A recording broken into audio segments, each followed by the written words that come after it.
Donc moi 8.0 devant, c'est devant. C'est la tournée.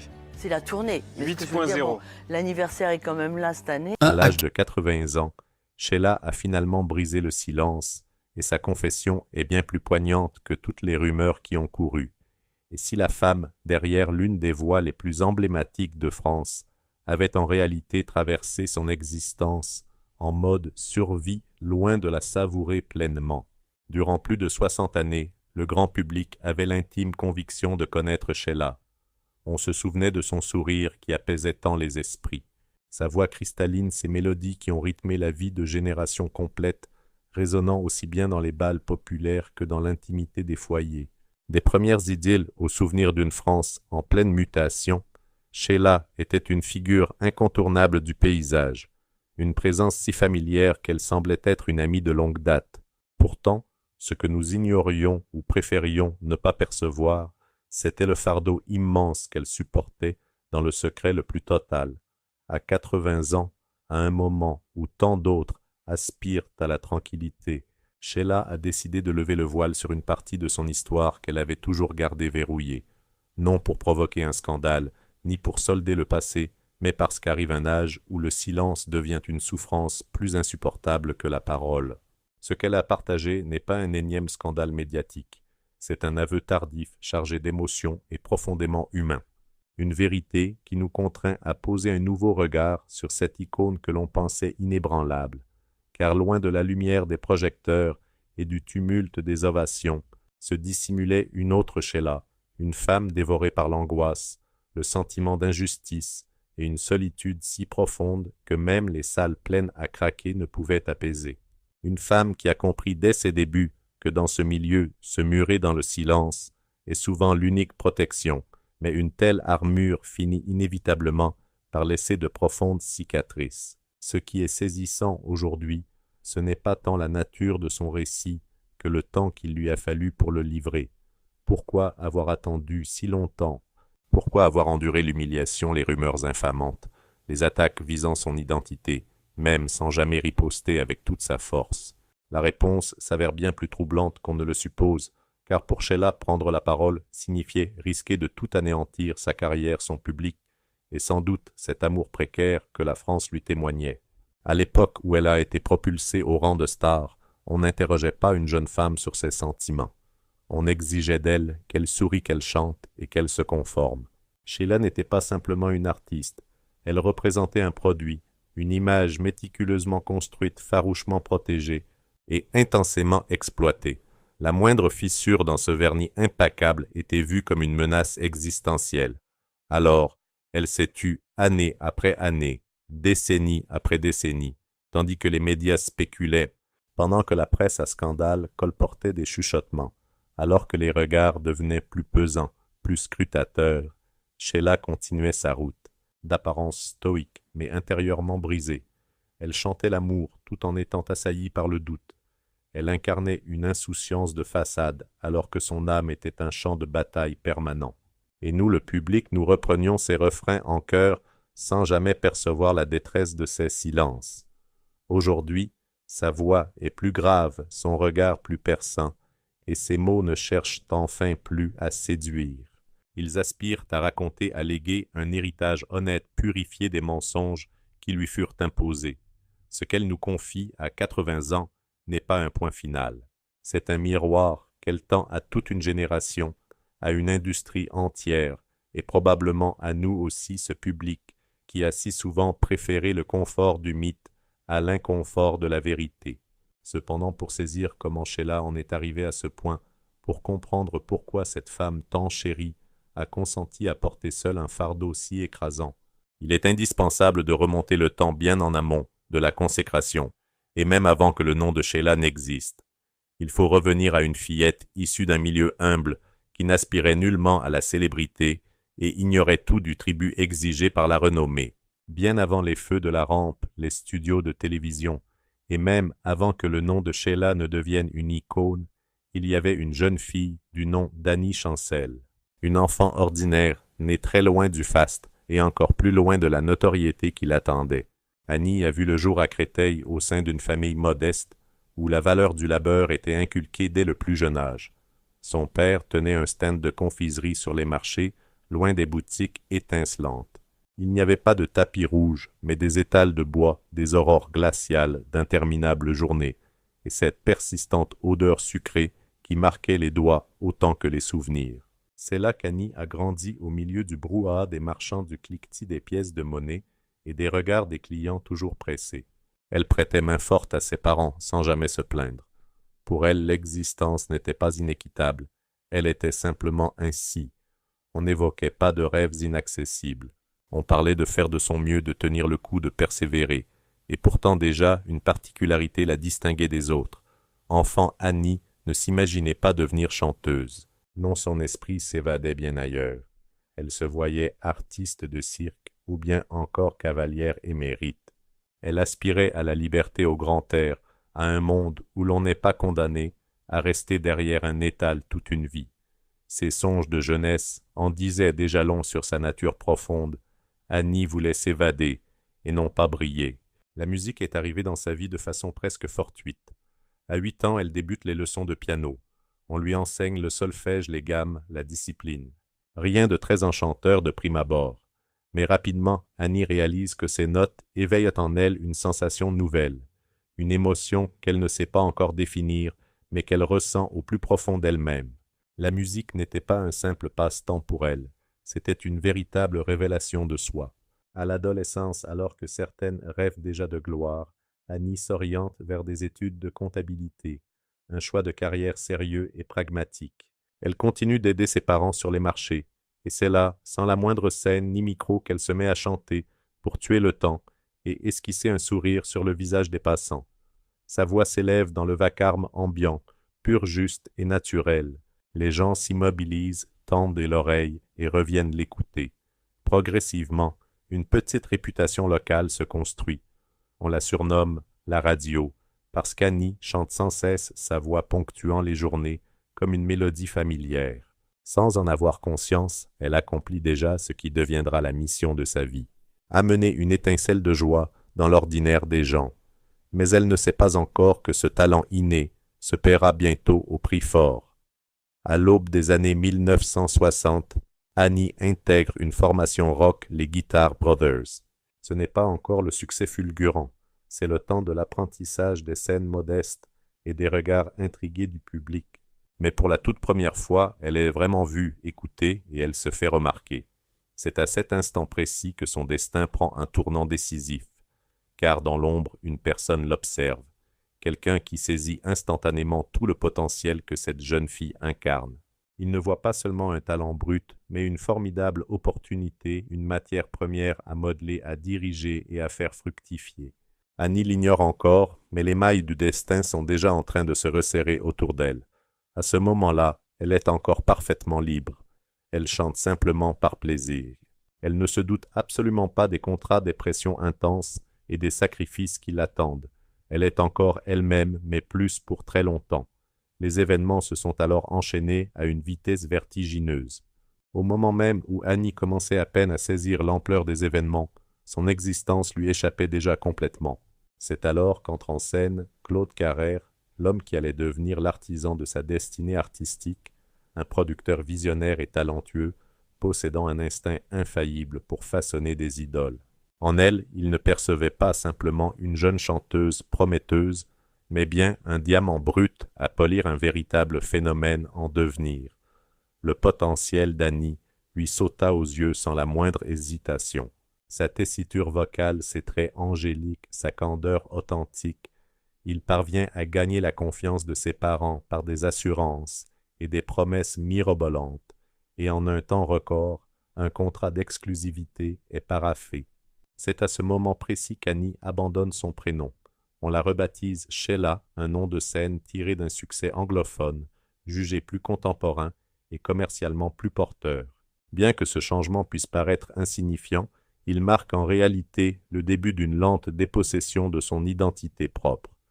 Dès lors, l'ascension de Sheila vers la célébrité est absolument fulgurante. Les succès musicaux se succèdent à un rythme effréné, et son titre, L'école est finie, s'impose comme l'hymne de toute une génération. La jeunesse l'idolâtre, tandis que les générations plus âgées l'aperçoivent comme une figure apaisante. Elle représente la spontanéité, la vitalité et la pureté d'une nation aspirant au bonheur. Cependant, en coulisses, loin des sourires de façade, le tableau est bien plus sombre.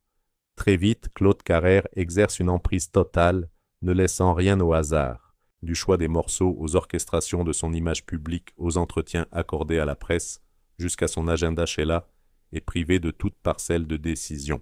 Elle entre en studio pour poser sa voix sur les titres qu'on lui impose, se produit sur scène selon un calendrier dicté et fait des apparitions sur commande.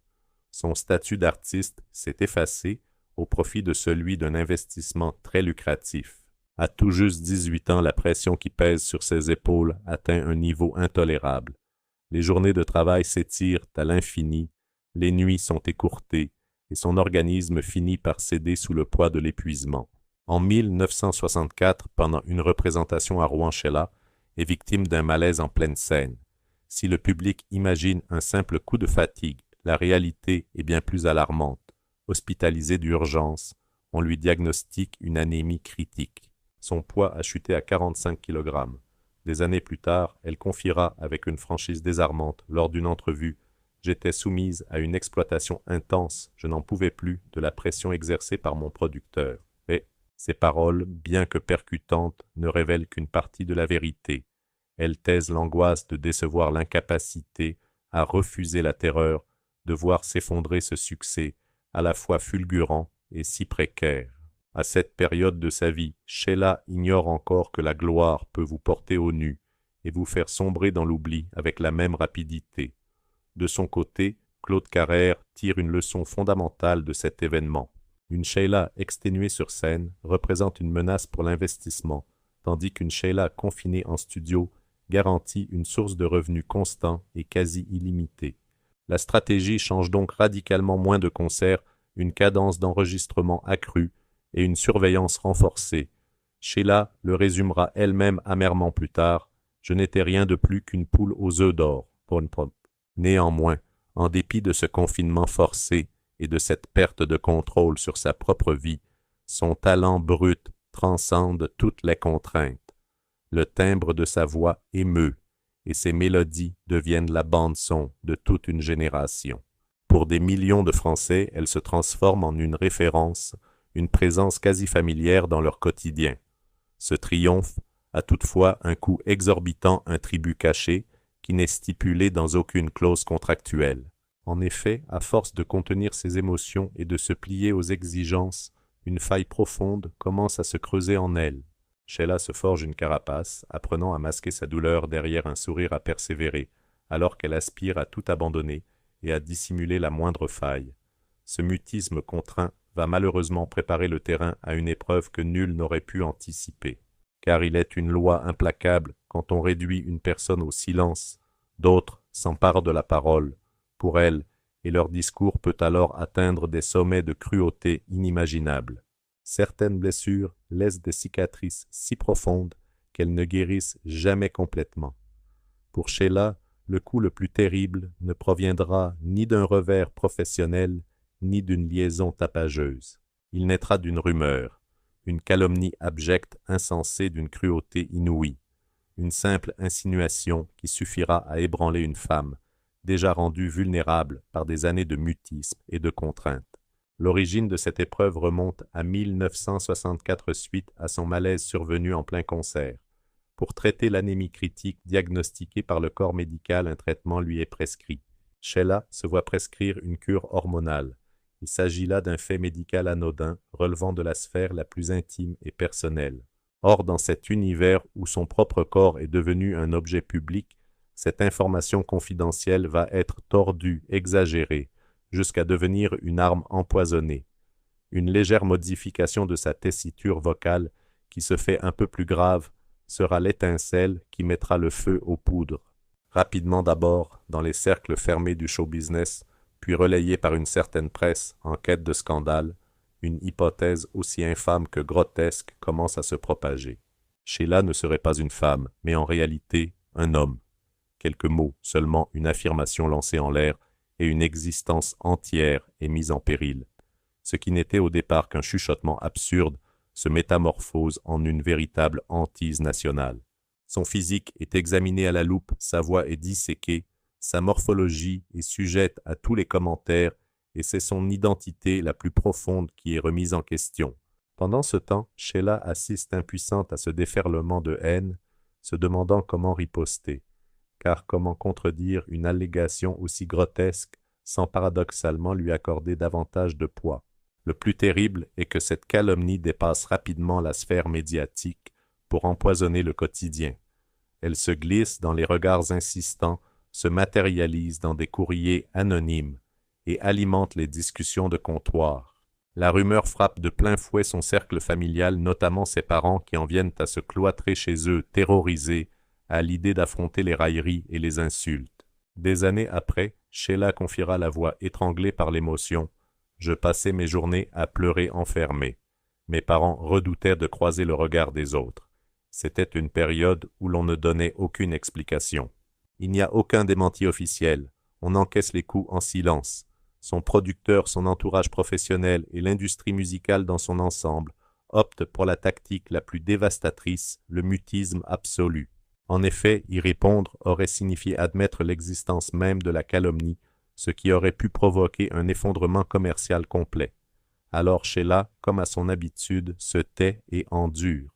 Elle poursuit sa carrière, enchaînant les chansons, les plateaux de télévision et les sourires de commande face aux objectifs. Mais derrière cette façade imperturbable, son monde intérieur n'est que dévastation. Car l'attaque ne vise pas ses aptitudes artistiques, mais bien son essence même, son identité de femme, sa sphère privée, et son droit le plus élémentaire à exister sans être constamment scrutée et jugée. Elle espère alors, avec une certaine naïveté, que l'arrivée de son fils mettra un terme définitif à cette cabale insensée.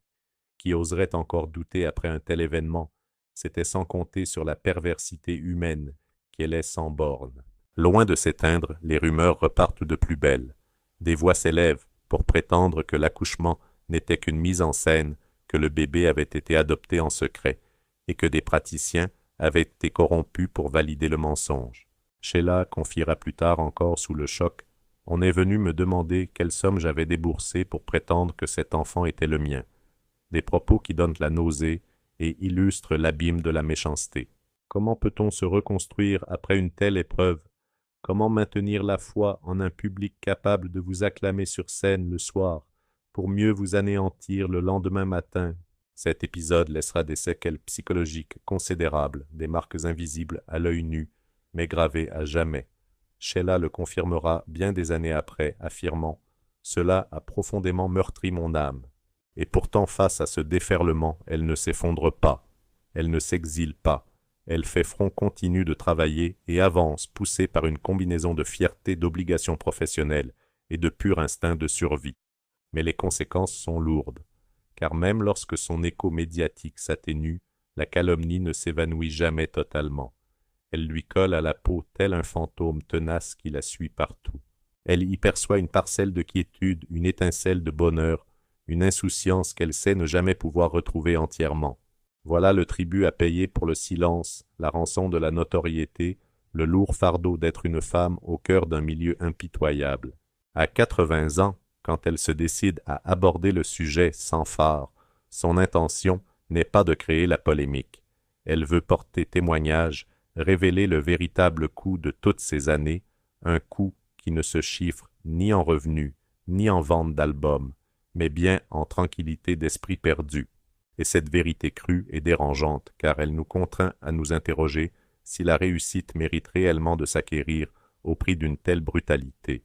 Pourtant, alors que l'opinion publique échafaudait des théories sur son identité, un autre pan de son existence se déroulait à l'abri des on-dit et des projecteurs, une existence tissée d'amour, de déchirements d'attachements puissants et de plaies secrètes.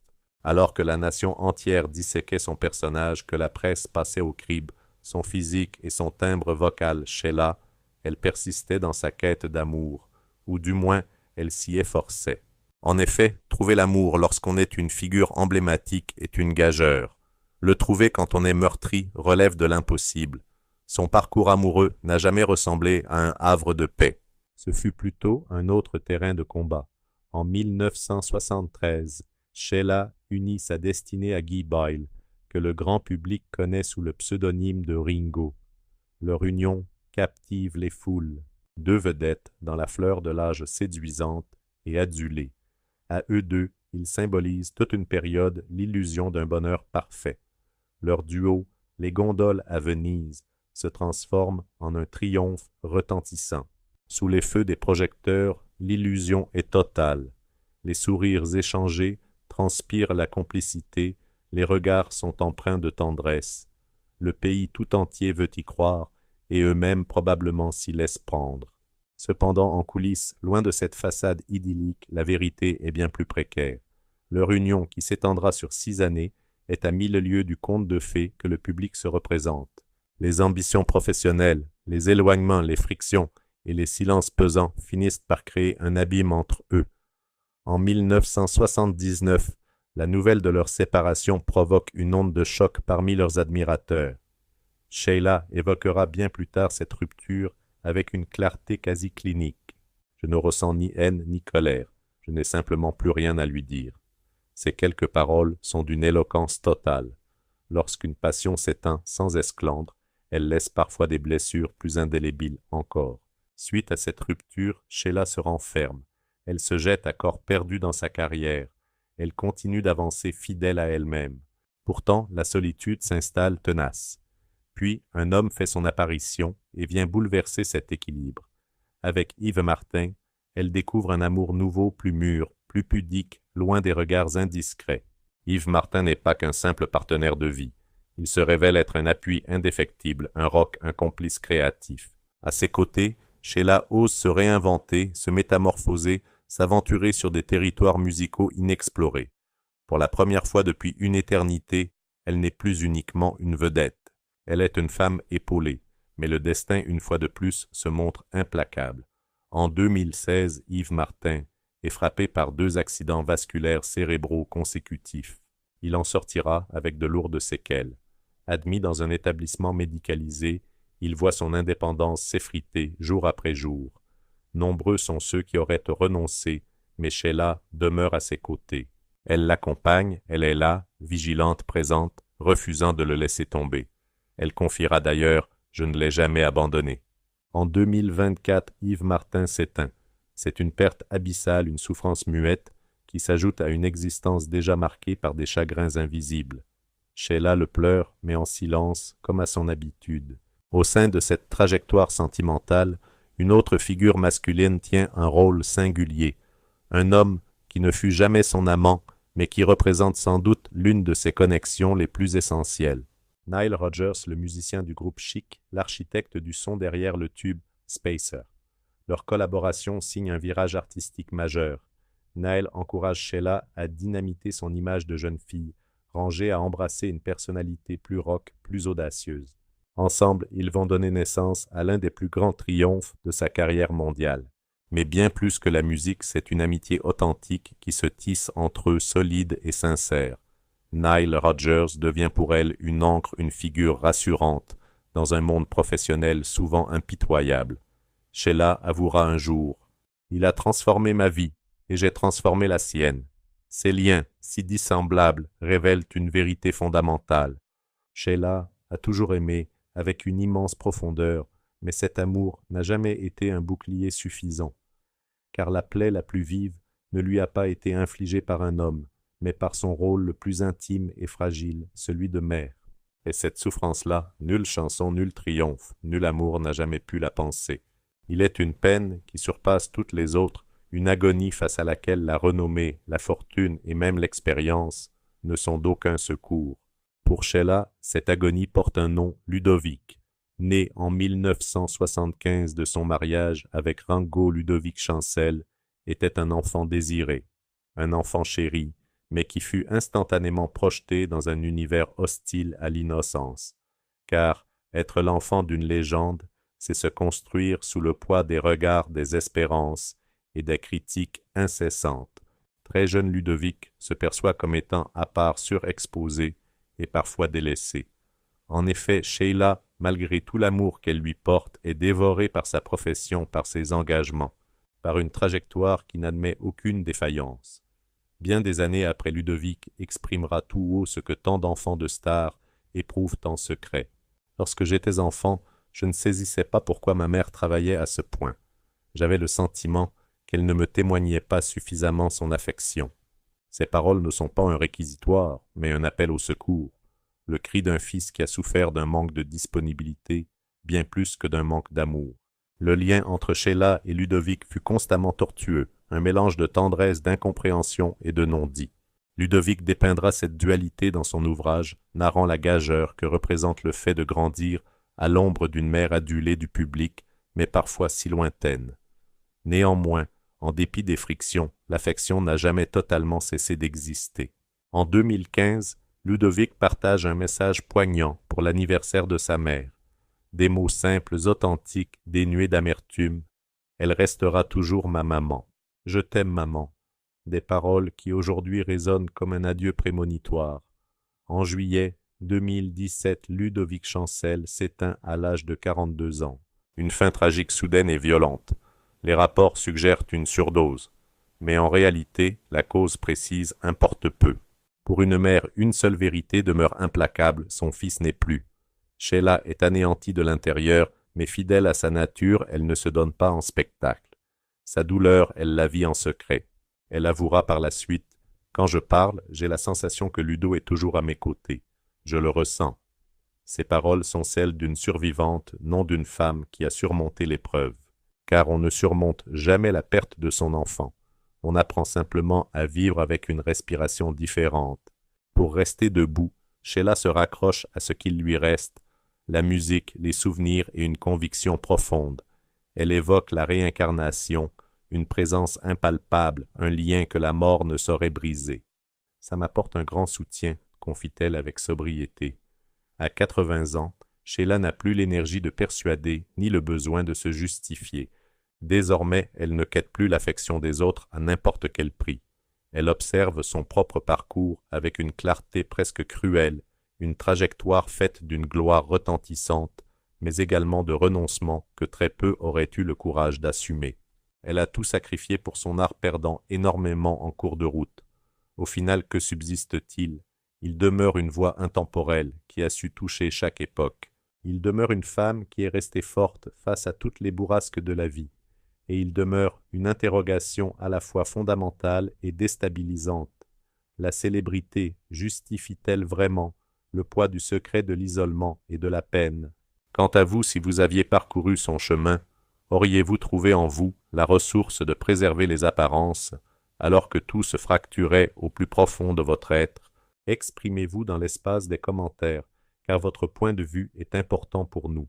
Si ce portrait vous a ému, songez à le manifester en aimant cette vidéo, à la relayer auprès de ceux qui ont été bercés par les airs de cette icône et à rejoindre notre communauté pour ne rater aucun de nos futurs reportages consacrés à ces figures qui ont laissé une empreinte sur nos existences, souvent en payant de leur propre bonheur, car il faut se souvenir que derrière la façade de toute célébrité, il y a un cœur qui bat et une âme qui ressent.